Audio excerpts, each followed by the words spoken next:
something I saw no mistakes in. Yeah. His mechanics were just perfect as well. I really felt like Akalon Waste was Tasia's chance to take it. Now that we're on Whirlwind, it's going to be an uphill battle, but we'll find out, guys. Jaedong versus Tasia, the last battle in this series. Let's give it up. In the bottom right-hand position as the Red Zerg, it is Evil Geniuses, Jaedong.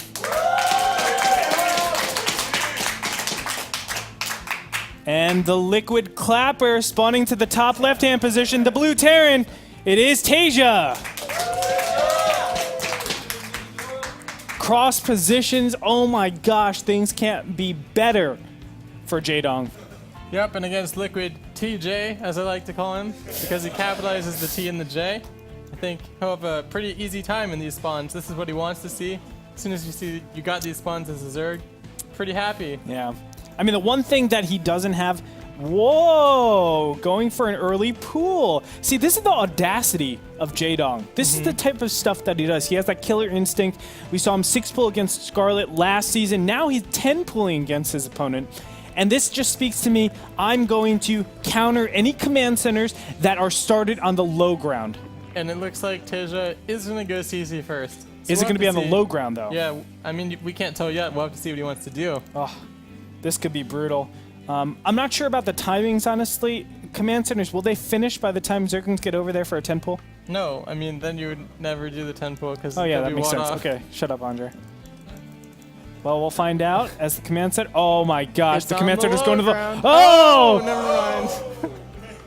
And there it is. It's going down, so he will be absolutely safe. It doesn't mean that Tasia's won by any means. Nope. He just starts off with an economic advantage. Yeah, he definitely starts off with a pretty good lead, but it's not over. Jaedong can still come back. He can do Baneling busts too, or at least fake Baneling busts, making Tasia a little bit more defensive. A lot of players will overcommit to defending against something like that, and even silly little things like the supply depot being down, Marines immediately being rallied out to the outside. All of these little tiny things that could be potentially bad for Tasia can happen.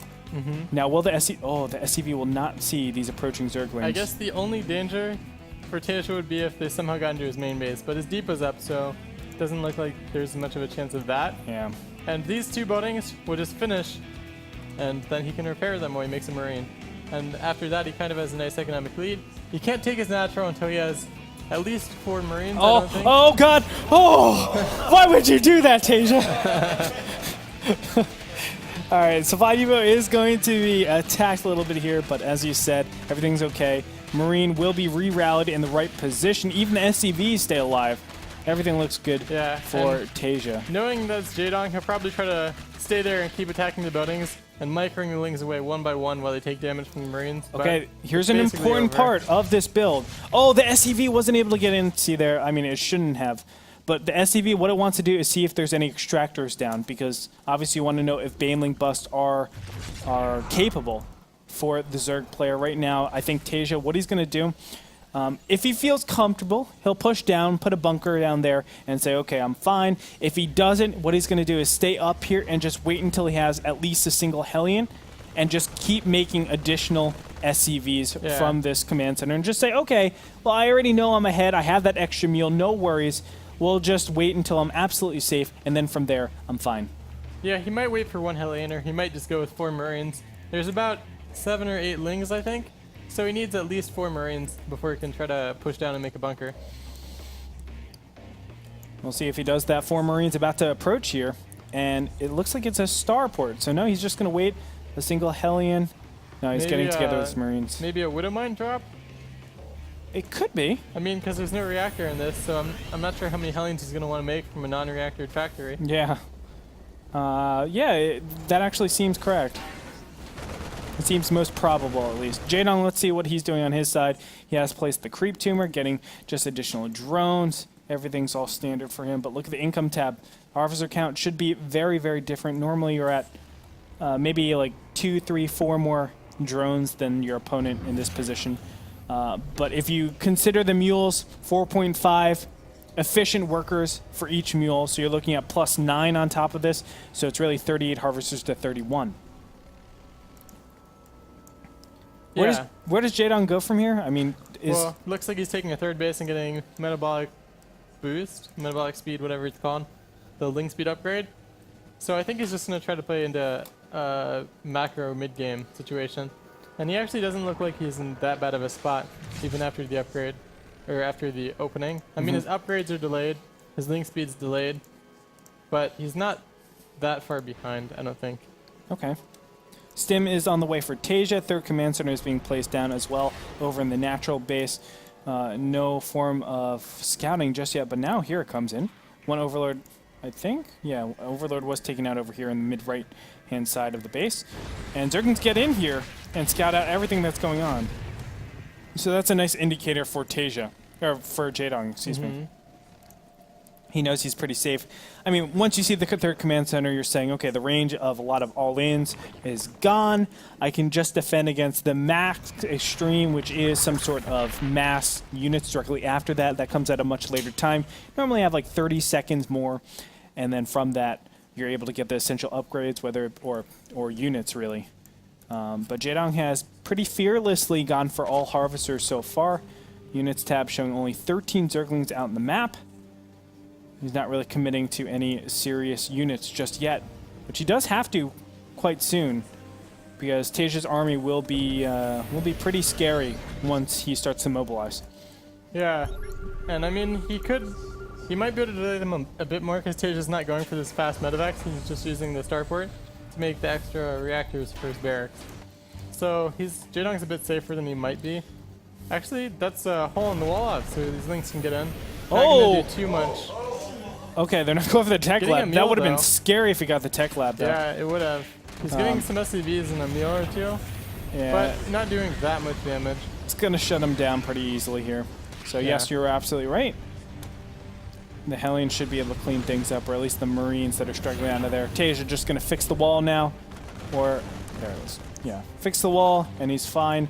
Nice saturation so far, 60 drones to 46. How is Jaedong doing this? I'm really surprised that he's able to get such a large economic advantage, although he still hasn't gotten a lot of units. Now you can see at 10 minutes into the game, he's just now putting down the evolution chambers. So you can see all this opportunity cost for him to get back economically with his opponents. He is giving up a lot of his upgrades. He's looking to put it into the end game stages where he can just get a lot of Spire, or a lot of Mutas, and buy time that way and consistently hemorrhage his opponent. Maybe burrowed banelings will be in combination pretty soon.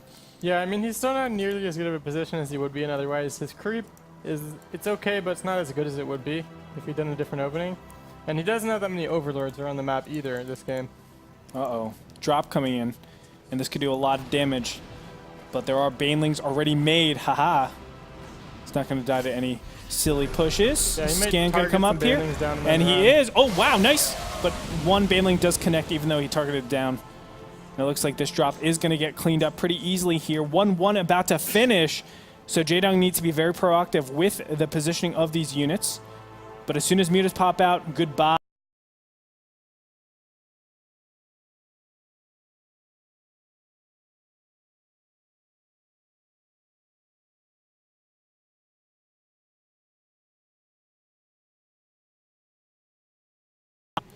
I agree. And right now, Jaedong is just trying to salvage the position. 2-2 has started a little bit late, giving the differential only 50 seconds, but still it's a nice timing for the Terran player. That's something that you're not normally used to. Widow Mine's being placed up, so he doesn't have to worry about any shenanigans. And we're going to have just an increasing macro game. I don't know how Jaedong does it, though, because even after coming out of that opening, which gives Tasia an economic lead, Jaedong never looks like he's behind much at all. And, I mean, he obviously must be behind because if your 10 point doesn't kill anything, then it's not good for you, but it looks like he's in a pretty good position right now. It just came down to the upgrades, right? Yeah, I mean, his That's upgrades are slightly behind, but besides that, it looks like everything else is going as it should go. And I guess... fourth base finishing, and, I mean, his supply is looking good compared to Tasia's. I guess this is facilitated by the fact that you're in cross positions, so you know your opponent's never really going to commit to that all-in.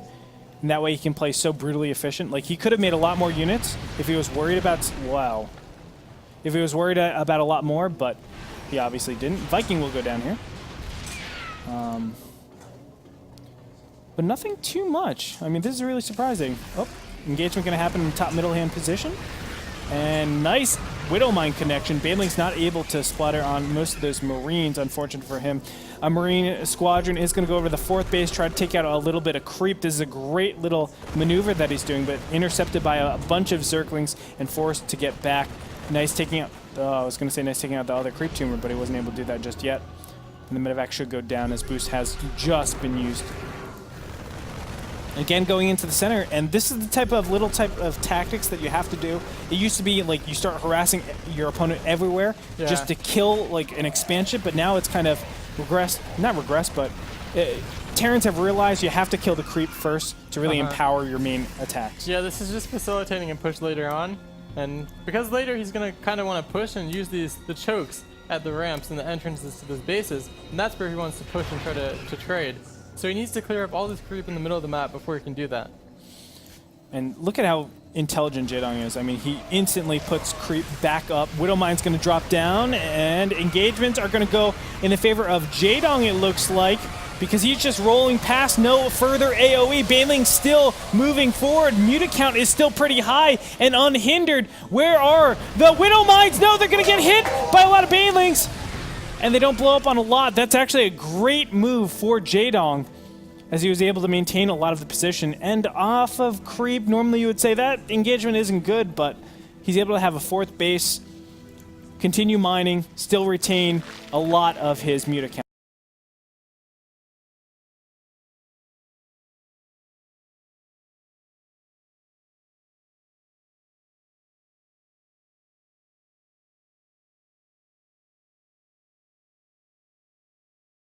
Maybe even more before he pushes again. Hive Tech on the way for that 3-3 that's very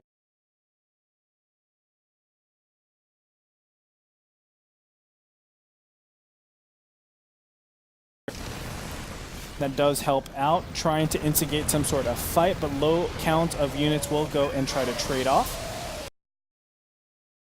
Unit count currently is at 24. That's a nice count, actually, to just one-shot basically any major thing, like medevacs and such. These medevac drops aren't doing too much either. It's still a good effort by Tasia. Every time he uses it, he pushes with some units across the middle, kills some creep tumors, but he's not getting any damage done with the drops.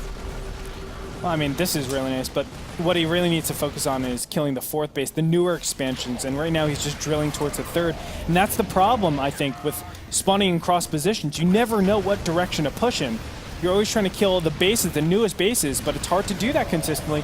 And now this overwhelming mass of force is just moving closer and closer. Tasia, oh, will he get the win? No, he doesn't get the Widowmine hits, and there's still a lot of Banelings and Zerglings left over, but he's going to fall back as the Marine Marauder count is still pretty healthy. And not fighting on creep obviously kind of facilitates that as well. Baneling hit squadron going to the front of the natural, not being able to do much damage. Instantly he puts up his creep, or his supply depots. And another engagement in the middle of the map. I mean, this is the combination text that we were talking about. The Mutas are just able to fly out and retain their count. Unit tab showing 23 Mutalisks, so still very healthy, and going again, pushing forward. I mean, this is incredible that he's so cost efficient off creep. Yeah, Jaedong's just microing so well against the Widowmines. Every battle he targets them with his Mutalisk, and he sends small amounts of links forward to take the Widowmine shots, and never takes a bad hit from them. I think this is helping him a lot. Yeah, it's incredible. I mean, it's so much harder to do to actually look for the Widowmines and target them, because for a long time they don't have priority. Like, they're not attacking units, so a lot of times your units don't actually go towards them if they're unlifted. So you actually have to target fire them each individually, which